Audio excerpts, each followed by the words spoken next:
Update: our parents threaten to disown us unless we give them grandchildren.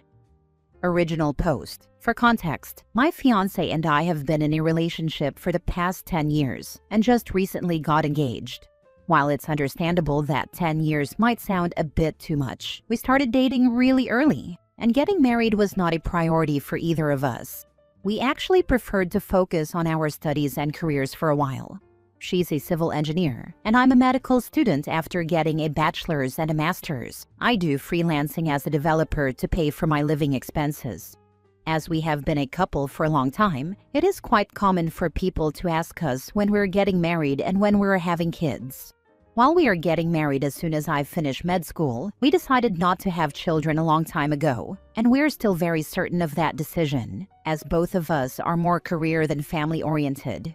However, since the engagement, our families have started to put more pressure on us to get married soon and have children, even though we told them plenty of times that's not going to happen. My fiancé and I live together, and we're completely independent from our families financially. Some time ago, during a video chat, we ended up getting into a heated argument with our families for finally snapping at their ceaseless nagging for grandchildren, and we have been strained ever since. Now our families ask us to meet them for a lunch in family at my parents' house. We don't live in the same city, but it's close enough that we can go there for something like this, and that's when the following situation transpired. We arrived early enough to help out in preparing everything for the lunch, and for the next hour or so, things were pretty all right. But after we had lunch and we sat at the coffee table to chat, it's customary here, the room got visibly tense. Our parents, both hers and mine, started a speech about how much they put into us, how much they worked for us, and how much family means to them. I was already sensing some crappy thing coming, but I kept listening. Suddenly, they said that during one of their talks, they came to a decision that if my fiancé and I didn't give them grandchildren, after all they had done for us, we would be cut out of their wills. Their reasoning was this. 1. My brother is a gay man and as of now has no intention of adopting or any alternative to have children, and I was the only option for continuing the family. He was not there and is as mortified as I am. 2. My fiancé is the oldest sister. Her younger sister is still in high school and thus must set an example by having a family and continuing the family. Now, if that's not psychotic, I have no clue what is. We quickly looked at each other and immediately left their house. We haven't spoken to them since, but as far as we are aware, we're disowned by now. I never thought I would have to go through that just because I don't want to have children, but it just shows how much entitlement they think they have. Cheers. Now for the top comments before reading the update. Best thing to do now is act like that money doesn't exist. Now you know it comes with strings and that they'll use it to try to control you. Theoretically, if you did have a kid, what's stopping them from using the inheritance as a tool to make you raise it the way they want you to? Exactly. Rescind their power. If you're ever in a position where they try that nonsense again, the correct response is to smile and say, "We understand. It's your money. Don't worry. We can take care of ourselves." What happens after that is on them, but they at least know you can't be bribed or guilted. Plot twist: they decide to have kids, but ban grandparents from their lives. Imagine only valuing your kids for their ability to reproduce. Pathetic. Run OP. Forget the will. If you had kids, they would probably say, you only had kids so you could be in the will. I really don't understand this mindset at all. I'm a parent. I had the kids I wanted, and they are wonderful. If they choose to have kids of their own, great. If not, also great. The kids I wanted in my life are the ones I have, not future kids of kids. I'd be happy whatever decision they make, as it is their life, and as long as they are happy and fulfilled, so am I. Good God, the mental gymnastics of this move are insane. Imagine if you weren't financially independent. Also, do they not realize the cost of a kid, especially in this day and age? By just not having children, you and your wife will likely save more money than they would have left you in their inheritances anyway. Edit. I did not expect this to grow so much in just a few hours. Thank you everyone for the replies. Sadly, I don't think I'll be able to respond to everyone, so I'll just clear a few things here. My fiancé and I have absolutely no interest in their inheritance. We've been fine on our own for a long time, and we can take care of ourselves. Thus, we have absolutely no intention of contesting their will. We don't need that money, and we don't want it. I only posted this here due to the absurdity of their actions. We have decided to cut contact with them and uninvite them from our wedding. My brother is giving us full support on this, and as he is my best man, this already means the world to me. It's regrettable that it came to this outcome, but we are not going to let them run our lives. Some people ask us why we don't want to have kids. There are a few reasons for that, especially the fact that we are both extremely focused on our careers. Having a child is a responsibility to raise someone and give them the affection, lessons, and time needed. Neither of us wants to go through that just to birth someone. Also, we have firm beliefs that the world already has enough people without us putting someone else on it. Lastly, neither of us really likes kids. As bad as that might sound, we have no intention of ever giving birth to a child. Now for the update. I did not expect to be back so soon, but here we are. About a month ago, my fiancé and I posted here about how both of our parents decided to threaten to take us out of their wills if we did not give them grandchildren, which we won't be. Anyhow, they struck again, and my fiancé is really fuming with rage now and wants to share the situation with you all. There are some points that will need clarification, and I'll try to make them along the way. First, as we mentioned in our last post, due to the absurdity of the situation our parents were imposing on us, we felt that we did not want them at our wedding. Thus, we rescinded their invitations altogether. My brother is my best man and supports us wholeheartedly. Now, we get to the point of the post. After we left my parents' home that day, we had absolutely zero contact with them. They made their decision, and we made ours. We thought that was going to be it. Now, one thing that needs to be clarified, our wedding was planned for October 17th. However, due to the pandemic outbreak, large gatherings of people were completely prohibited, at least in my region. But thankfully, the venue we had booked is run by the most lovely administrators. As soon as the outbreak started, they contacted us and gave us every assistance needed with rescheduling. Thus, we rescheduled our wedding to 2021 in the same month. As the situation is still uncertain, that can change but shouldn't for the time being. We aren't really bothered by it, as we understand the situation is very dire, and we don't mind waiting for a time when everyone will be safe, possibly. This morning, while I was studying for some exams I'll be having at school, my fiancé got a call from the venue administrator asking why we wanted to cancel our wedding. Obviously, that was very strange and confusing to us. My fiancé let them know that we had no desire to cancel our wedding and further asked what that was about. Apparently, my fiancé's parents called the venue on our behalf, telling them that we no longer wanted to rent the place as we would no longer be getting married. Now, let me explain why the venue was leaning toward accepting this situation. In my country, our IDs carry not only our ID and sort of social security numbers, but also the names of our parents. To rent a venue, you need to provide your ID as a bureaucratic requirement. I don't know if that's how it works everywhere, so I wanted to make it clear. Apparently, they wanted to take advantage of that fact and tried to dupe the venue into canceling our wedding. Luckily, the administrator is quite smart and saw that on our sheet, required for rental, there are only 2 names and numbers for contact if we can't be reached. One is my brother, and the other is my fiancé's best friend. At the time we booked the place, we were already in a strained relationship with our parents, so neither of us put them as contacts. Thankfully, the administrator actually paid attention to that and took the care and time to reach out to us. Otherwise, we might not only have lost our special date, but also our deposit and dream venue. I'll be honest in saying that I never expected that kind of behavior from anyone in our families, but alas, it seems I was wrong. Anyhow, now my fiancé is letting out fumes, and I'm trying to calm her down. We already sent a message to her parents, and mine, as we are sure they are in this together, telling them never to try to meddle in our lives again. My brother is as angry as we are, and he just told me he was heading to their house to tear them a new one. I don't even know how to feel right now. I'm crestfallen, if anything. I never expected or wanted things to be this way. But neither of us will go back on our decision not to have children. Truth be told, I already have the papers for sterilization ready. I just hope that one day they see that their entitlement just lost them their son and daughter, all because of grandchildren that will never exist. Edit. Thank you all for the nice replies. We really appreciate it. We just spent the whole afternoon calling all our services, making sure to create methods so this never happens again.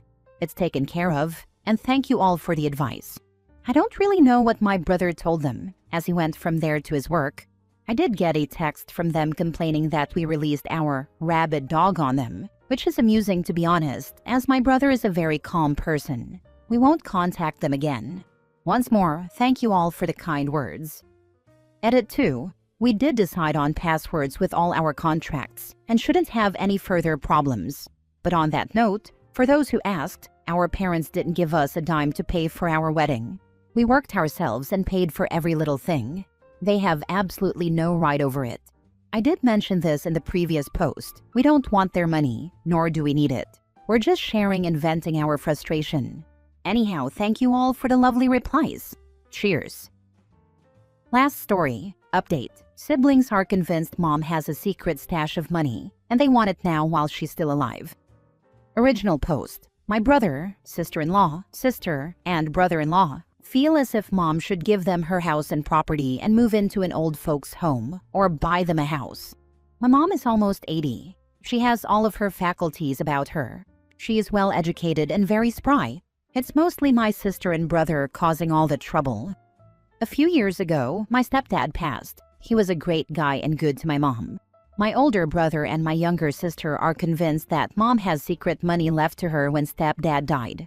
At first, they thought she had cash hidden in the house, so they'd visit her, and one would keep her busy, while the other would snoop. Then they convinced themselves that she had a secret bank account somewhere. No, she doesn't. I do most of her banking and set up her accounts for auto-pay. She owns her house free and clear. After Dad died, I orchestrated a GoFundMe to get her house paid off. We were successful. They do not know that I did this. They were kept out of the loop for fear they'd pressure her into giving them some of the money. So they have no idea how she paid her house off, only that she had paid it off. They really ramped up the pressure after she paid off the house. Now they are convinced more than ever that she has a secret stash of money. Then we told them about the GoFundMe for her house, hoping they would back off of mom. But they lost it. They wanted an accounting of the money, and they wanted anything that was in that account turned over to them, threatening to take me to court for elder financial abuse. Now she only has to pay the monthly bills. I set up her auto-pay, so I know exactly how much money she has, enough to live but not to have any fun. So I pay her water and cell phone bills for her. I transfer the money to her account every month. They have each told her she needs to give them money for a down payment on a house since she refuses to give up her home of 35 years. If she won't give them any money, then give up an acre to them each. How are they entitled to her money? She receives less than $4,000 a month to live on. I cannot convince them that she doesn't have a secret bank account. The thing that they do not understand is that he is not our bio father, and he didn't raise us. They married when we were all out of the house. No matter how many times I point this out, they say that it doesn't matter since they called him Dad. It's been a few years, but they still bring it up often. Mom called me last night. She was tired and had worked hard today in her high tunnel. Both of them had been calling for the last few weeks, upping the pressure. The last time they brought it up, they talked about splitting her house and property between the two of them, also mentioning her secret bank account. There are 5 siblings altogether. But since the other 3 are doing better than these 2, houses and careers, they think they are entitled to her home and property after she passes. What they do not know is that she left her house and 5 acres to an animal rescue and activist group that she is very active in. I know because I am the executor of the will. She has asked me not to tell them. How do I get them to back off of her without telling them there's not a snowball's chance in hell that they are getting anything? She does not want them to know about her will, for fear they will harass the animal rescue activist group. Now for the top comments before reading the update. I'd definitely talk to a lawyer. See if there's some kind of trust that will transfer the house and property to the animal rescue and still allow her to live in it until she passes. And make it ironclad. Because you know those siblings are going to try to contest your mom's wishes no matter what happens. Oh, this is a really smart idea, thank you. Are you in the US? Don't know anything about other countries? One significant advantage of a living trust over a will is that the contents of a will are generally made public during probate, whereas only trust beneficiaries and the trustee get to see the trust. If the house is in a separate trust, it could be donated without the family even being informed. In fact, with a charitable remainder trust, she could even get a tax deduction. Thank you for this information. Yes, we are in the US. This suggestion has been offered several times throughout this thread. I am going to use this information to move forward. Now for the update. So many things have changed since my first post. My mom became very ill with vertigo and edema and went into a fib. She spent 3 days in the hospital.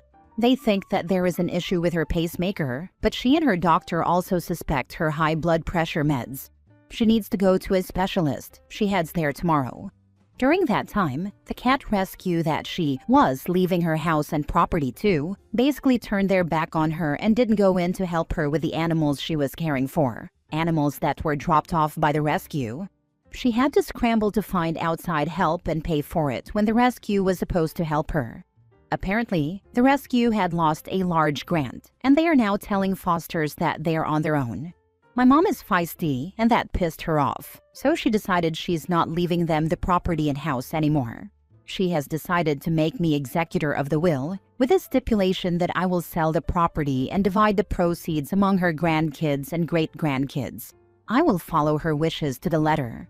She has directed me not to tell any of them what she plans, to let them still think that it is going to a rescue. As for those of you asking about her income, she lives remotely in Alaska. Her closest store is 35 miles away, one way. If she wants a Walmart, she has to drive 70 miles one way. Her electricity alone is $600 to $800 a month, plus groceries are outrageous. She also has a lot of animals. They keep her alive and happy. She gives 10% to her church and another 10% to charities.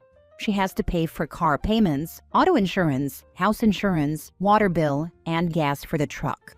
If there is anything left, she puts it on an account at the vet, so she has a buffer in case one of her animals needs care. You'll never convince them there wasn't a stash of money. If they can't find it while she's living, they'll accuse you of stealing it after she's gone. There is nothing that will tear apart a family faster than money. Mentioning, just because you don't explicitly mention it in your update, as executor, you don't get to decide where the money goes. The will needs to be updated to say that, and how, it is shared among children and grandchildren. Good luck. Thanks, she will stipulate. This brought back memories. After my mom died, my lazy, entitled, greedy, grasping sisters decided our mother had a hidden stash of money. Now I paid her phone bill, her internet bill, her life insurance bill, the tab if we went to a restaurant, and her credit cards. But yeah, okay, there's hidden money. I bought the groceries for Thanksgiving and Christmas dinners for years. She couldn't afford it, and when we floated the idea of all of us pitching in $10 each, my sister said if she had to pay to eat at her mother's house, she wouldn't come. I met with the lawyer and set up her banking, so I knew there was no stash. And yet, they believed their own fantasy so strongly that they took screwdrivers and pliers to tear apart the interior of her car, thinking cash was somehow hidden in the upholstery. They're idiots. Still,